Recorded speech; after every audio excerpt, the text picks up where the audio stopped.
Yolanda girl. What's your plans when you get off work today? Hi, Brenda. I'm going shopping. Yeah, awfully happy. Did you hear about a sale something? Actually, I heard about yesterday's Pyramid Mall, otherwise known as YPM Company. It's the only mall of its kind in the United States, a virtual mall leasing to small business owners. I enjoy shopping online with this mall because I can patron small business owners of integrity, and the site has a secure shopping portal too. Haven't heard of it, but it sounds wonderful. I always wanted to start my own business, but I don't have the startup capital. Tell me more about yesterday's Pyramid Mall. Maybe they can help me. I can tell you this, spaces are filling up and growing even faster, expanding on the global level. YPM Company was established in the state of Georgia, but in the last 5 months has branched out to Tennessee and Texas, predicting in the next 6 months to have merchants signed up across the U.S. Wow, that sounds like something I should be a part of. The economy is so bad, and we can't depend on the government. My own business will give me financial independence. That's right. And YPM Company can help you do just that. Business owners are excited and proclaiming how YPM Company has benefited the growth of their business. You see, YPM Company gives their merchants offline marketing solutions, radio airtime, logo and graphic design, lead generation, and much, much more. Brenda, you even get a free website. You get all that and a free website? Ah, sounds expensive. I told you I don't have a lot of money, but I know I do need to do something to better my financial situation. I need to be financially free. From what I'm told, they're not expensive at all, and they're conscious of the small business's budget. Keep in mind, though, that 80% of your business is marketing, and you don't want to be the only one that knows you're in business. You see, YPM Company creates an online presence to reach a broad range of customers by generating traffic directly to your site. You have to invest in your business, Brenda. In this case, if you invest a little, you get a lot. You know what, Yolanda? I think I need to check out yesterday's Pyramid Mall. I may even see something online that I may want to buy. Then let's go shopping, lady. 'Cause I love shopping on yesterday's Pyramid Mall. They have quality products and services, and it's a family-friendly site. Soon I may be buying from you. Hey, show me where to sign up. And I look forward to your patronage, girl.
Clemente was secretary on wheels and wings, personal assistant and concierge service.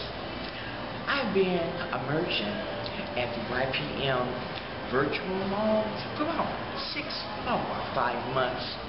And with their personalized marketing service and the free website, it helped me land a major contract. I'm looking forward to increasing my business by at least 50%. YPM has been a great and beneficial experience for me. You should come join too. Bye.